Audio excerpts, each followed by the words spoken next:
Assalamu alaikum, good evening. It is Tuesday around 8:15 p.m. and I am back with you to read a bit more BFG. I know it's been a few days and some of you have been looking forward to it, so here I am. There's a lot going on with the story. Sophie and the BFG have headed off to London, where they are going to attempt to blow a dream into the Queen's ear so that she can discover the evil giants and their devious schemes. So let's see what happens and if it works or not. Where we left off, they had just approached the palace, and the plan is getting ready to get started. Yalla. Chapter 18, The Palace. By gumdrops, whispered the big friendly giant. Is this really it? There's the palace, Sophie whispered back. Not more than 100 yards away, through all the tall trees in the garden, across the mown lawns and the tidy flower beds, the massive shape of the palace itself loomed through the darkness. It was made of whitish stone. The sheer size of it staggered the BFG. But this place is having 100 bedrooms at least, he said. Easily, I should think, Sophie whispered. Then I is boggled, the BFG said. How was I possibly finding the one where the Queen is sleeping? Let's go a bit closer and have a look, Sophie whispered. The BFG glided forward among the trees. Suddenly he stopped dead. The great ear in which Sophie was sitting began to swivel around. Hey, Sophie whispered, you're going to tip me out. Shh, the BFG whispered back. I is hearing something. He stopped behind a clump of bushes. He waited. The ear was still swinging this way and that. Sophie had to hang on tight to the side of it to save herself from tumbling out. The BFG pointed through a gap in the bushes, and there, not more than 50 yards away, she saw a man padding softly across the lawn. He had a guard dog with him on a leash.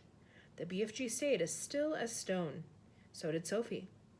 The man and the dog walked on and disappeared into the darkness. You was telling me there has no soldiers in the back garden, the BFG whispered. He wasn't a soldier, Sophie whispered. He was some sort of watchman. We'll have to be careful.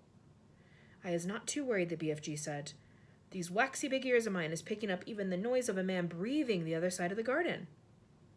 How much longer before it begins to get light, Sophie whispered. Very short, the BFG said. We must go pell-mell for leather now.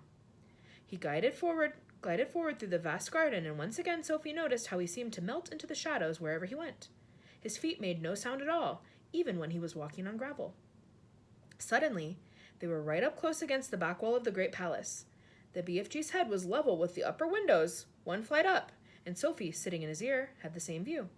In all the windows on that floor, the curtains seemed to be drawn. There were no lights showing anywhere. In the distance, they could hear the muted sound of traffic going round Hyde Park Corner. The BFG stopped and put his other ear, the one Sophie wasn't listening in, close to the first window. No, he whispered. What are you listening for? Sophie whispered back. For breathing, the BFG whispered. I is able to tell if a man is human being or a lady by the breathing voice.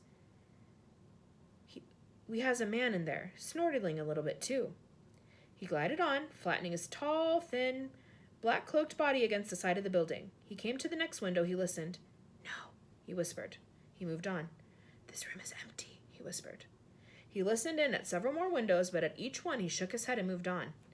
When he came to the window in the very center of the palace, he listened but did not move. Ho, ho, he whispered. We has a lady sleeping in there. Sophie felt a little quiver go running down her spine. But who? She whispered back. The BFG put a finger to his lips for silence. He reached up through the window and parted the curtains ever so slightly. The orange glow from the night sky over London crept into the room and cast a glimmer of light onto its walls. It was a large room, a lovely room. A rich carpet, gilded chairs, a dressing table, a bed, and on the pillow of the bed lay the head of a sleeping woman. Sophie suddenly found herself looking at a face she had seen on stamps and coins and in the newspapers all her life. For a few seconds she was speechless. Is that her? The BFG whispered. Yes, Sophie whispered back. The BFG wasted no time. First, and very carefully, he started to raise the lower half of the large window. The BFG was an expert on windows. He had opened thousands of them over the years to blow his dreams into children's bedrooms. Some windows got stuck, some were wobbly, some creaked. He was pleased to find that the Queen's windows slid upward like silk. He pushed up the lower half as far as it would go so as to leave a place on the sill for Sophie to sit. Next, he closed the crack in the curtains. Then, with a finger and thumb, he lifted Sophie out of his ear and placed her on the window ledge with her legs dangling just inside the room but behind the curtains. "Now, don't you go tip-toppling backwards," the BFG whispered. "You must always be holding on tight with both hands to the inside of the windowsill." Sophie did as he said. It was summertime in London, and the night was not cold, but don't forget that Sophie was wearing only her thin nightie. She would have given anything for a dressing gown, not just to keep warm, but to hide the whiteness of her nightie from watchful eyes in the garden below. The BFG was taking the glass jar from the pocket of his cloak. He unscrewed the lid. Now very cautiously, he poured the precious dream into the wide end of his trumpet. He steered the trumpet through the curtains far into the room, aiming it at the place where he knew the bed to be.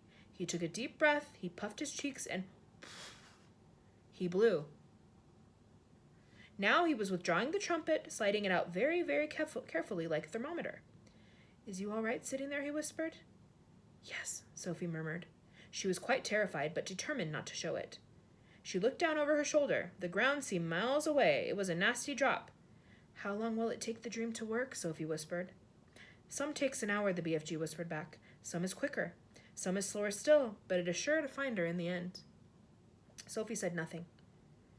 "I is going off to the wait in the garden," the BFG whispered. "When you is wanting me, just call out my name, and I is coming very quick." "Will you hear me?" Sophie whispered. "You is forgetting these," the BFG whispered, smiling and pointing to his great ears. "Goodbye," Sophie whispered. Suddenly, unexpectedly, the BFG leaned forward and kissed her gently on the cheek. Sophie felt like crying. When she turned to look at him, he was already gone. He had simply melted away into the dark garden. Chapter 18. The Queen. Chapter 19. Dawn came at last, and the rim of a lemon-colored sun rose up behind the rooftop somewhere behind Victoria Station. A while later, Sophie felt a little bit of its warmth on her back and was grateful. In the distance, she heard a church clock striking. She counted the strikes. There were 7. She found it almost impossible to believe that she, Sophie, a little orphan of no real importance in the world, was at this moment actually sitting high above the ground on the windowsill of the Queen of England's bedroom, with the Queen herself asleep in there behind a curtain not more than 5 yards away. The very idea of it was absurd. No one had ever done such a thing before. It was a terrifying thing to be doing. What would happen if the dream didn't work? No one, least of all the Queen, would believe a word of her story. It seemed possible that nobody had ever woken up to find a small child sitting behind the curtains on his or her windowsill. The Queen was bound to get a shock. Who wouldn't? With all the patience of a small girl who has something important to wait for, Sophie sat motionless on the windowsill. How much longer, she wondered. What time do queens wake up? Faint stirrings and distant sounds came to her from deep inside the belly of the palace. Then all at once, beyond the curtains, she heard the voice of the sleeper in the bedroom. It was a slightly blurred sleep-talker's voice. "Oh, no," it cried out. "No, don't. Someone stop them. Don't let them do it. I can't bear it. Oh, please stop them. It's horrible. It's ghastly. No, no, no." She's having the dream, Sophie told herself. It must be really horrid. I feel so sorry for her, but it has to be done. After that, there were a few moans. Then there was a long silence. Sophie waited. She looked over her shoulder. She was terrified that she would see the man with the dog down in the garden staring up at her, but the garden was deserted. A pale summer mist hung over it like smoke. It was an enormous garden, very beautiful, with a large, funny-shaped lake at the far end. There was an island in the lake, and there were ducks swimming on the water. Inside the room, beyond the curtains, Sophie suddenly heard what was obviously a knock on the door. She heard the doorknob being turned. She heard someone entering the room. "Good morning, Your Majesty," a woman was saying. It was the voice of an oldish person. There was a pause and then a slight rattle of china and silver. "Will you have your tray on the bed, ma'am, or on the table?" "Oh, Mary, something awful has just happened." This was a voice Sophie had heard many times on radio and television, especially on Christmas Day. It was a very well-known voice. "Whatever is it, ma'am?" "I've just had the most frightful dream. It was a nightmare. It was awful." "Oh, I am sorry, ma'am. But don't be distressed. You're awake now and it will go away. It was only a dream, ma'am." "Do you know what I dreamed, Mary? I dreamed that girls and boys were being snatched out of their beds at boarding school and were being eaten by the most ghastly giants. The giants were putting their arms in through the dormitory windows and plucking the children out with their fingers. One lot from a girls' school and another from a boys' school. It was all so vivid. Mary, it was so real." There was a silence. Sophie waited. She was quivering with excitement. But why the silence? Why didn't the other one, the maid, why didn't she say something? What on earth's the matter, Mary? The famous voice was saying. There was another silence. Mary, you've gone as white as a sheet. Are you feeling ill? There was suddenly a crash and a clatter of crockery, which could only have meant that the tray the maid was carrying had fallen out of her hands. Mary, the famous voice was saying rather sharply, I think you'd better sit down at once. You looked as though you're going to faint. You really mustn't take it so hard just because I had an awful dream. That isn't the reason, ma'am. The maid's voice was quivering terribly. Then for heaven's sake, what is the reason? I'm very sorry about the tray, ma'am. Oh, don't worry about the tray, but what on earth was it that made you drop it? Why did you go white as a ghost all of a sudden? You haven't seen the papers yet, have you, ma'am? No. What do they say? Sophie heard the rustling of a newspaper as it was being handed over. It's like the very dreams you had in the night, ma'am. Rubbish, Mary, where is it? On the front page, ma'am. It's in the big headlines. Great Scott! Cried the famous voice. 18 girls vanish mysteriously from their beds at Rodain's school? 14 boys disappear from Eton? Bones are found underneath dormitory windows? Then there was a pause, punctuated by gasps from the famous voice as the newspaper article was clearly being read and digested. Oh, how ghastly, the famous voice cried out. It's absolutely frightful. Bones under the windows. What can have happened? Oh, those poor children. But, ma'am, don't you see, ma'am? See what, Mary? Those children were taken away almost exactly as you dreamed it, ma'am. Not by giants, Mary. No, ma'am, but the bit about the girls and boys disappearing from the dormitories, you dreamed it all so clearly and then it actually happened. That's why I came over all queer, ma'am. I'm coming over a bit queer myself. It gives me the shakes, ma'am, when something like that happens. It really does. I don't blame you, Mary. I shall get you some more breakfast, ma'am, and have this mess cleared up. No, don't go, Mary. Stay here a moment. Sophie wished she could see into the room, but she didn't dare touch the curtains. The famous voice began speaking again. I really did dream about those children, Mary. It was clear as crystal. I know you did, ma'am. I don't know how giants got into it. That was rubbish. Shall I draw the curtains, ma'am? Then we shall all feel better. It's a lovely day. Please do. With a swish, the great curtains were pulled aside. The maid screamed. Sophie froze to the window ledge. The queen, sitting up in her bed with the Times on her lap, glanced up sharply. Now it was her turn to freeze. She didn't scream as the maid had done. Queens are too self-controlled for that. She simply sat there staring wide-eyed and white-faced at the small girl who perched on her windowsill in a nightie. Sophie was petrified. Curiously enough, the queen looked petrified too. One would have expected her to look surprised, as you or I would have done had we discovered a small girl sitting on our windowsill first thing in the morning. But the queen didn't look surprised. She looked genuinely frightened. The maid, a middle-aged woman with a funny cap on the top of her head, was the first to recover. What in the name of heaven do you think you're doing there? She shouted angrily to Sophie. Sophie looked beseechingly towards the queen for help. The queen was still staring at Sophie, gaping at her, would be more accurate. Her mouth was slightly open. Her eyes were round and wide as two saucers, and the whole of that famous, rather lovely face was filled with disbelief. Now listen here, young lady. How on earth did you get into this room? The maid shouted furiously. I don't believe it, the queen was murmuring. I simply don't believe it. I'll take her out, ma'am, at once, the maid was saying. No, Mary. No, don't do that. The queen spoke so sharply that the maid was quite taken aback. She turned and stared at the queen. What on earth had come over her? It looked as though she was in a state of shock. Are you all right, ma'am? The maid was saying. When the queen spoke again, it was in a strange, strangled sort of whisper. Tell me, Mary, she said. Tell me quite truthfully. Is there really a little girl sitting on my windowsill, or am I still dreaming? She is sitting there all right, ma'am, as clear as daylight, but heaven only knows how she got there. Your Majesty is certainly not dreaming at this time.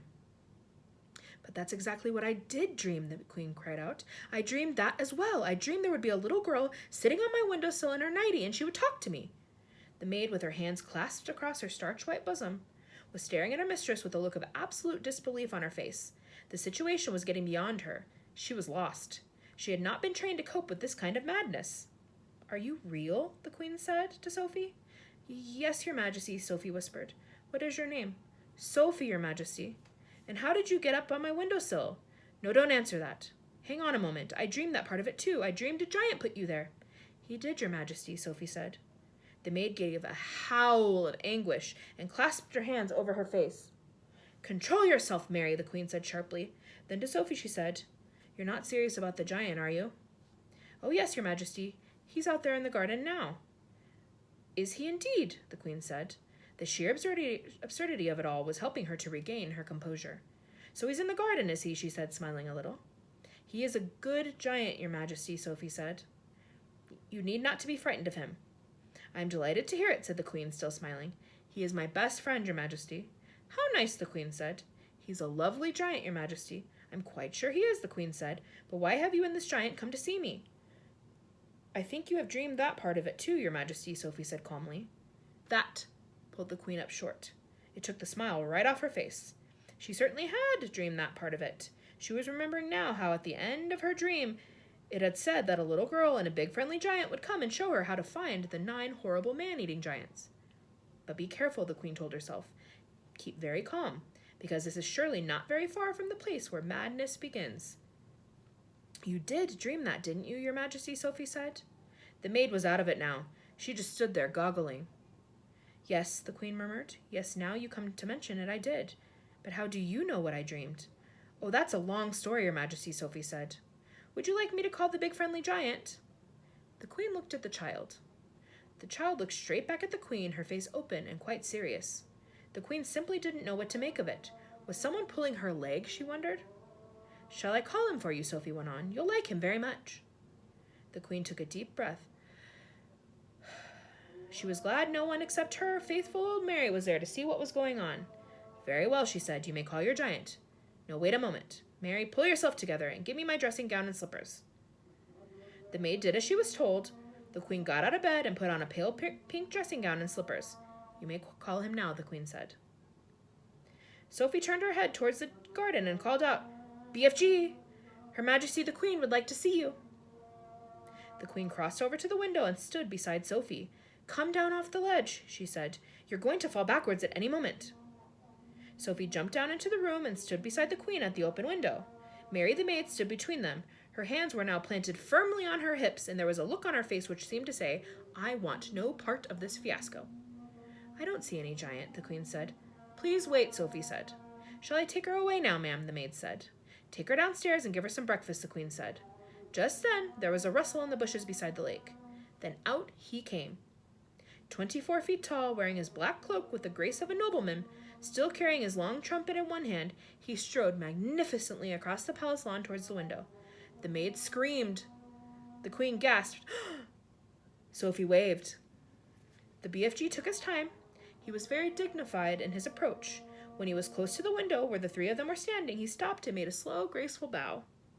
His head, after he had straightened up again, was almost exactly level with the watchers at the window. "Your Magister," he said, "I is your humbag servant." He bowed again. Considering she was meeting a giant for the first time in her life, the queen remained astonishingly self-composed. "We are very pleased to meet you," she said.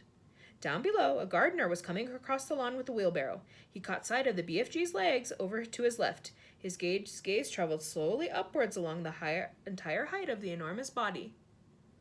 He gripped the handles of the wheelbarrow. He swayed, he tottered, then he keeled down over the grass in a dead faint. Nobody noticed him. "Oh, Magister," cried the BFG. "Oh, Queen! Oh, Monarcher! Oh, Golden Sovereign! Oh, ruler of straight lines! Oh, Sultana, I is coming here with my friend Sophie to give you a—" The BFG hesitated, searching for the word. "To give me a what?" the queen said. "Assistance," the BFG said, beaming. The queen looked puzzled. "He sometimes speaks a bit funny, your Majesty," Sophie said. "He never went to school." "Then we must send him to school," the queen said. "We have some very good schools in this country." "I has great secrets to tell your Magister," the BFG said. "I should be delighted to hear them," the queen said, "but not in my dressing gown." "Shall you wish to get dressed, ma'am?" the maid said. "Have either of you had breakfast?" the queen said. "Oh, could we?" Sophie cried. "Oh, please, I haven't eaten a thing since yesterday." "I was about to have mine," the queen said, but Mary dropped it. The maid gulped. "I imagine we have more food in the palace," the queen said, speaking to the BFG. "Perhaps you and your little friend would care to join me." "Will it be repulsant snozcumbers, Magister?" the BFG said. "Will it be what?" the queen said. "Sticky snozcumbers," the BFG said. "What is he talking about?" the queen said. "It sounds like a rude word to me." She turned to the maid and said, "Mary asked them to serve breakfast for 3 in the— I think it had better be in the ballroom. That has the highest ceiling." To the BFG she said, "I'm afraid you'll have to go through the door on your hands and knees. I shall send someone to show you the way." The BFG reached up and lifted Sophie out of the window. You and I is leaving Her Majesty alone to get dressed, he said. No, leave the little girl here with me, the Queen said. We'll have to find something for her to put on. She can't have breakfast in her nightie. The BFG returned Sophie to the bedroom. Can we have sausages, Your Majesty, Sophie said, and bacon and fried eggs? I think that might be managed, the Queen answered, smiling. Just you wait till you taste it, Sophie said to the BFG. No more snozcumbers from now on. Chapter 20. The Royal Breakfast. There was a frantic scurry among the palace servants when orders were received from the Queen that a 24-foot giant must be seated with Her Majesty in the great ballroom within the next half hour. The butler, an imposing personage named Mr. Tibbs, was in supreme command of all the palace servants, and he did the best he could in the short time available. A man does not rise to become the Queen's butler unless he is gifted with extraordinary ingenuity, adaptability, versatility, dexterity, cunning, sophistication, sagacity, discretion, and a host of other talents that neither you nor I possess. Mr. Tibbs had them all. He was in the butler's pantry, sipping an early morning glass of light ale when the order reached him. In a split second, he had made the following calculations in his head. If a normal 6-foot man requires a 3-foot-high table to eat off of, a 24-foot giant will require a 12-foot-high table. And if a 6-foot man requires a chair with a 2-foot-high seat, a 24-foot giant will require a chair with an 8-foot-high seat. Everything, Mr. Tibbs told himself, must be multiplied by 4. 2 breakfast eggs must become 8. 4 rashers of bacon must become 16. 3 pieces of toast must become 12, and so on. These calculations about food were immediately passed on to Monsieur Papillon, the royal chef. Mr. Tibbs skimmed into the ballroom. Butlers don't walk, they skim over the ground, followed by a whole army of footmen. The footmen all wore knee breeches, and every one of them displayed beautifully rounded calves and ankles. There is no way you can become a royal footman unless you will have a well-turned ankle. It is the first thing they look at when you are interviewed. Push the grand piano into the center of the room, Mr. Tibbs whispered. Butlers never raised their voices above the softest whisper. 4 footmen moved the piano.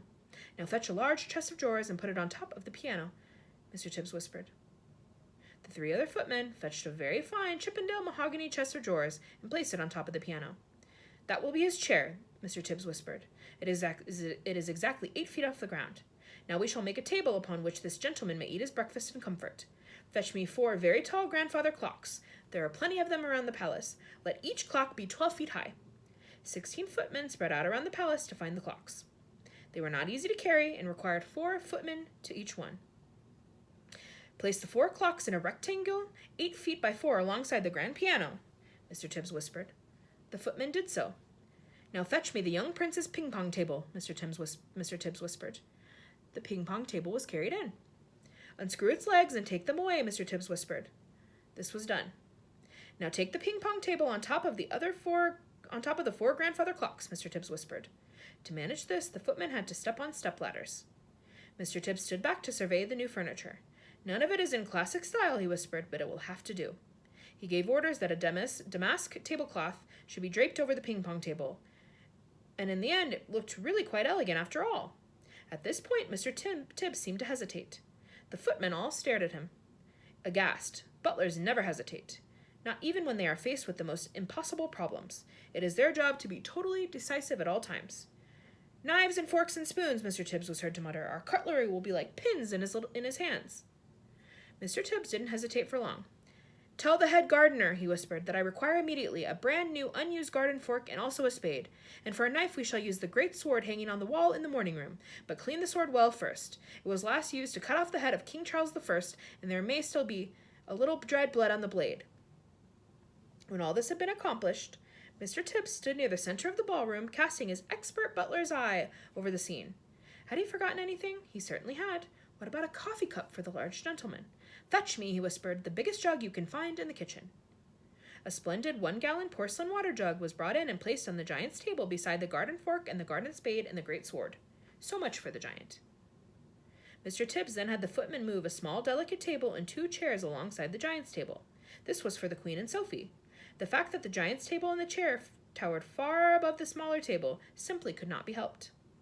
All these arrangements were only completed when the Queen, now fully dressed in a trim skirt and cashmere cardigan, entered the ballroom holding Sophie by the hand. A pretty blue dress that had once belonged to one of the princesses had been found for Sophie, and to make her look prettier still, the Queen had picked up a superb sapphire brooch from her dressing table and had pinned it on the left side of Sophie's chest. The big friendly giant followed behind them, but he had an awful job getting through the door. He had to squeeze himself through on his hands and knees with 2 footmen pushing him from behind and 2 pulling from the front. But he got through in the end. He had removed his black cloak and gotten rid of his trumpet and was now wearing his ordinary simple clothes. As he walked across the ballroom, he had to stoop quite a lot to avoid hitting the ceiling. Because of this, he failed to notice an enormous crystal chandelier. Crash went his head right into the chandelier. A shower of glass fell upon the poor BFG. "Gunhummers and bogswinkles," he cried. "What was that?" "It was Louis XV, the Queen said, looking slightly put out. "He's never been in a house before," Sophie said. Mr. Tibbs scowled.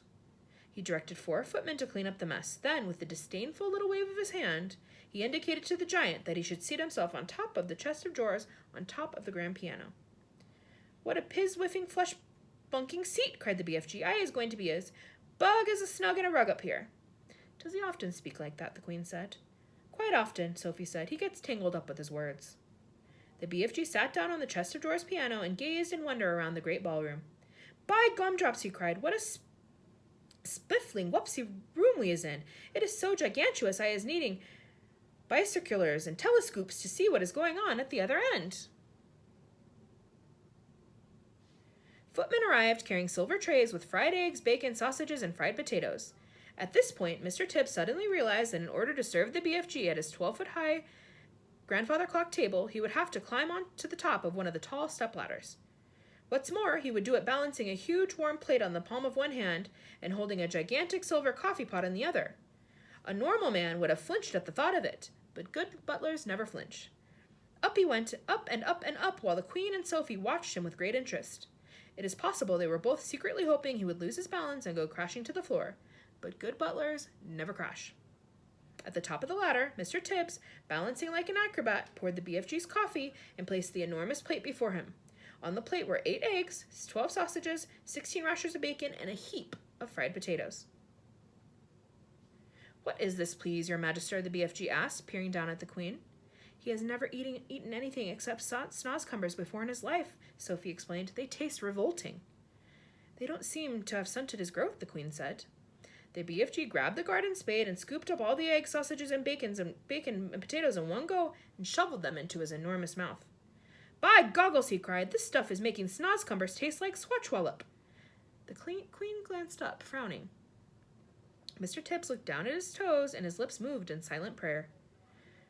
"That was only one titchy little bite," the BFG said. "Is you having any more of this delunctious grubble in your cupboard, Magister?"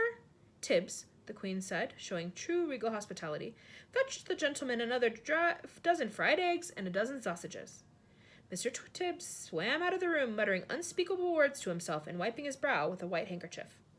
The BFG lifted the huge jug and took a swallow. "Ouch!" he cried, blowing a mouthful across the room. "Please, what is this horrible swig pill I is drinking, Magister?" "It's coffee," the Queen told him, "freshly roasted."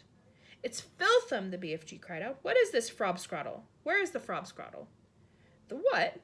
the Queen asked. "Delumptious fizzy frobscroddle," the BFG answered. "Everyone must be drinking frobscroddle with breakfast, Magister. Then we can all be whiz-whopping happily together afterwards." "What does he mean?" the Queen said, frowning at Sophie. "What is whiz-popping?" Sophie kept a very straight face. "BFG," she said, "there is no frobscroddle here, and whiz-popping is strictly forbidden." "What?" cried the BFG. "No frobscroddle, no whiz-popping, no glumptious music, no boom, boom, boom?" "Absolutely not," Sophie told him firmly. "If he wants to sing, please don't stop him," the Queen said. "He doesn't want to sing," Sophie said. "He said he wants to make music," the Queen went on. "Shall I send for a violin?" "No, your Majesty," Sophie said. "He's only joking." A sly little smile crossed BFG's face. "Listen," he said, peering down at Sophie. "If they isn't having any frobscroddle here in the palace, I can go whiz-popping perfectly well without it if I is trying hard enough." "No," cried Sophie. "Don't. You're not to. I beg you." "Music is very good for your digestion," the Queen said. "When I'm up in Scotland, they play the bagpipes outside the window while I'm eating. Do play something." "I has Her Majesty's permission," cried the BFG, and all at once he let fly with the whiz-popper that sounded as though a bomb had exploded in the room. The Queen jumped. "Whoopee!" shouted the BFG. "Nothing is better than bagpipes, is it not, Magister?" It took the Queen a few seconds to get over the shock. "I prefer the bagpipes," she said, but she couldn't stop herself smiling. During the next 20 minutes, a whole relay of footmen were kept busy, hurrying to and from the kitchen, carrying third helpings and fourth helpings and fifth helpings of fried eggs and sausages for the ravenous and delighted BFG. When the BFG had consumed his 72nd fried egg, Mr. Tibbs sidled up to the Queen. He bent low from the waist and whispered in his ear, "Chief sends his apologies, Your Majesty, and he says he has no more eggs in the kitchen." "What's wrong with the hens?" the Queen said. "Nothing's wrong with the hens, Your Majesty," Mr. Tibbs whispered. "Then tell them to lay more," the Queen said. She looked up at the BFG. "Have some toast and marmalade while you're waiting," she said to him. "The toast is finished," Mr. Tibbs whispered, "and Chef says there's no more bread." "Then tell him to bake more," the Queen said. While all this was going on, Sophie had been telling the Queen everything, absolutely everything about her visit to Giant Country. The Queen listened, appalled. When Sophie had finished, the Queen looked up at the BFG, who was sitting high above her now. He was now eating a sponge cake. "Big friendly giant," she said, "last night those man-eating brutes came to England. Can you remember where they went the night before?" The BFG put a whole round sponge cake into his mouth and chewed it slowly while he thought about this question. "Yes, Magister," he said. "I do think I is remembering where they said they were going the night before. They was galloping off to Sweden for the sweet and sour taste." "Fetch me a telephone," the Queen commanded. Mr. Tibbs placed the instrument on the table. The Queen lifted the receiver. "Get me the King of Sweden," she said. "Good morning," the Queen said. "Is everything all right in Sweden?" "Everything is terrible," the King of Sweden answered. "There is a panic in the capital. 2 nights ago, 26 of my loyal subjects disappeared. My whole country is in a panic." "Your 26 loyal subjects were all eaten by giants," the Queen said. "Apparently they like the taste of Swedes." "Why do they like the taste of Swedes?" the King said. "Because the Swedes of Sweden have a sweet and sour taste, so says the BFG, the Queen said. "I don't know what you're talking about," the King said, growing testy. "It's hardly a joking matter that one's loyal subjects are being eaten like popcorn." "They've eaten mine as well," the Queen said. "Who's they, for heaven's sake?" the King asked. "Giants," the Queen said. "Look here," the King said. "Are you feeling all right?" "It's been a rough morning," the Queen said. "First I had a horrid nightmare, then the maid dropped my breakfast, and now I've got a giant on the piano." "You need a doctor, quick!" cried the King. "I'll be all right," the Queen said. "I must go now. Thanks for your help." She replaced the receiver. "Your BFG is right," the Queen said to Sophie. "Those 9 man-eating brutes did go to Sweden." "It's horrible," Sophie said. "Please stop them, Your Majesty." "I'd like to make one more check before I call out the troops," the Queen said. Once more, she looked up at the BFG. He was eating donuts now, popping them into his mouth 10 at a time like peas. "Think hard, BFG," she said. "Where did those horrid giants say they were galloping off to 3 nights ago?" The BFG thought long and hard. "Ho, ho," he cried at last. "Yes, I is remembering." "Where?" cried the Queen. "One was off to Baghdad," the BFG said. "As they is galloping past my cave, Flesh Lump Eater is waving his arms and shouting at me, 'I is off to Baghdad, and I is going to Baghdad, and Mum and every one of their 10 children as well.'" Once more the Queen lifted the receiver. "Get me the Lord Mayor of Baghdad," she said. "If they don't have a Lord Mayor, get me the next best thing." In 5 seconds, a voice was on the line. "Here is the Sultan of Baghdad speaking," the Queen said. "Listen, Sultan," the Queen said. "Did anything unpleasant happen in your city 3 nights ago?" "Every night unpleasant things are happening in Baghdad," the Sultan said. "We are chopping off people's heads like you are chopping parsley." "I have never chopped parsley in my life," the Queen said. "I want to know if anyone has disappeared recently in Baghdad." "Only my uncle, Caliph Harun al-Rashid," the Sultan said. "He disappeared from his bed 3 nights ago, together with his wife and 10 children. "There you is," cried the BFG, whose wonderful ears enabled him to hear what the Sultan was saying to the Queen on the telephone. "Flesh Lump Eater did that one. He went off to Baghdad and Mum and all the little kittles." The Queen replaced the receiver. "This proves it," she said, looking up at the BFG. "Your story is apparently quite true. Summon the head of the army and the head of the Air Force immediately." Chapter 21, The Plan. The head of the army and the head of the Air Force stood at the attention beside the Queen's breakfast table. Sophie was still in her seat, and the BFG was still high up on his crazy perch. It took the Queen only 5 minutes to explain the situation to the military men. "I knew there was something like this going on, Your Majesty," the head of the army said. "For the last 10 years, we have been getting reports from nearly every country in the world about people disappearing mysteriously in the night. We had one only the other day from Panama." "For the hatty taste," cried the BFG. "And one from Wellington in New Zealand," said the head of the army. "For the booty flavor," cried the BFG. "What is he talking about?" said the head of the Air Force. "Work it out for yourself," the Queen said. "What time is it?" 10 a.m. In 8 hours, those 9 bloodthirsty brutes will be galloping off to gobble up another couple of dozen of unfortunate wretches. They have to be stopped. We must act fast." "We'll bomb the blighters," shouted the head of the Air Force. "We'll mow them down with machine guns," cried the head of the army. "I do not approve of murder," the Queen said. "But they are murderers themselves," cried the head of the army. "There is no reason why we should follow their example," the Queen said. "Two wrongs don't make a right." "And two rights don't make a left," cried the BFG. "We must bring them back alive," the Queen said. "How?" the two military men said together. "They are all 50 feet high. They'd knock us down like ninepins." "Wait," cried the BFG. "Hold your horseflies. Keep your skirts on. I think I has the answer to the maiden's hair." "Let him speak," the BFG said. "Every afternoon," the BFG said, "all these giants in the land of Naughty." "I can't understand a word this feller says," said the head of the army. "Why doesn't he speak clearly?" "He means the land of Nod," Sophie said. "It's pretty obvious." "Exactly," cried the BFG. "Every afternoon, all these 9 giants is lying on the ground, snoozling away in a very deep sleep. They is always resting like that before they is galloping off to guzzle another helping of human beings." "Go on," they said. "So what?" "So what you soldiers have to do is creep up on the giants while they is in the land of Naughty and tie their arms and legs with mighty ropes and winking chains." "Brilliant," the Queen said. "That's all very well," said the head of the army. "But how do we get the brutes back here? We can't load 50-foot giants on trucks. Shoot 'em on the spot, that's what I say." The BFG looked down from his lofty perch and said, this time to the head of the Air Force, "You is having belly poppers, is you not?" "Is he being rude?" the head of the Air Force said. "He means helicopters," Sophie said. "Then why doesn't he say so? Of course we have helicopters." "Wopsy big belly poppers?" cried the BFG. "Very big ones," the head of the Air Force said proudly, "but no helicopter is big enough to get a giant like that inside it." "You do not put him inside," the BFG said. "You sling him underneath the belly of your belly popper and carry him like a torpedo." "Like a what?" said the head of the Air Force. "Like a torpedo," Sophie said. "Could you do that, Air Marshal?" the Queen asked. "Well, I suppose we could," said the head of the Air Force, admittedly but grudgingly. "Then get cracking," the Queen said. "You'll need 9 helicopters for each giant." "Where is this place?" the Air Force man said to the BFG. "I presume you can pinpoint it on a map?" "Pinpoint?" said the BFG. "Map? I was never hearing these words before. Is this Air Force bean talking slush bungle?" The Air Marshal's face turned the color of a ripe plum. He was not used to being told he was a talking slush bungle. The Queen, her usual admirable tact and good sense, came to the rescue. "BFG," she said, "can you tell us more or less where the giant country is?" "No, Magister," the BFG said. "Not on my Nelly." "Then we're jiggered," cried the Army General. "This is ridiculous," cried the Air Marshal. "You must not be giving up so easily," the BFG said calmly. "The first titchy bobstacle you meet and you begin shouting, you is big squiggled." The Army General was no more used to being insulted than the Air Marshal. His face began to swell with fury and his cheeks blew out until they looked like huge ripe tomatoes. "Your Majesty," he cried, "we are dealing with a lunatic. I want nothing more to do with this ridiculous operation."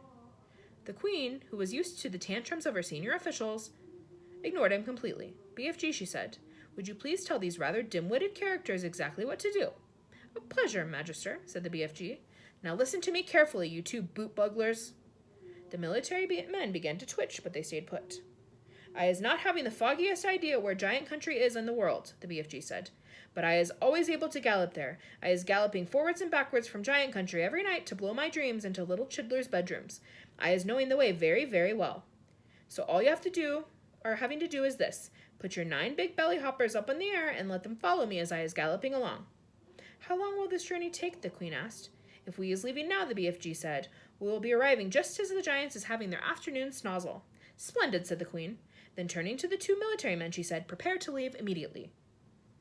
The head of the army, who was feeling pretty miffed by the whole business, said, "That's all very well, Your Majesty, but what are we going to do with the blighters once we've got them back here?" "Don't you worry about that," the Queen told him. "We'll be ready for them. Hurry up. Now, please, off you go." "If it pleases Your Majesty," Sophie said, "I would like to ride with the BFG to keep him company." "Company? Where will you sit?" said the Queen. "In his ear," Sophie said. "Show them, BFG." And the BFG got down from his high chair. He picked Sophie up in his fingers. He swiveled his huge right ear until it was parallel with the ground. Then he placed Sophie gently inside it. The heads of the Army and the Air Force stood there goggling. The Queen smiled. "You really are a rather wonderful giant," she said. "Magister," the BFG said, "I was wishing to ask you a very special thing from you." "What is it?" the Queen said. "Could I please bring back here in the belly poppers all my collection of dreams? They has taken me years and years to collect, and I is not wanting to lose them. Why, Why, of course, the Queen said. I am wishing you a safe journey. So there we have it. Sophie and the BFG have met the Queen, and she believed her nightmare after meeting Sophie, and they are off to Giant Country to capture these man-eating brutes once and for all. Hopefully the head of the Air Force and the head of the Army, the military, is able to catch the BFGs, and there isn't any more drama. So I think we will have one more session to go, and we will be done, inshallah. I hope you're enjoying the story, and I will catch y'all later. Assalamu alaikum, be well, and stay out of trouble.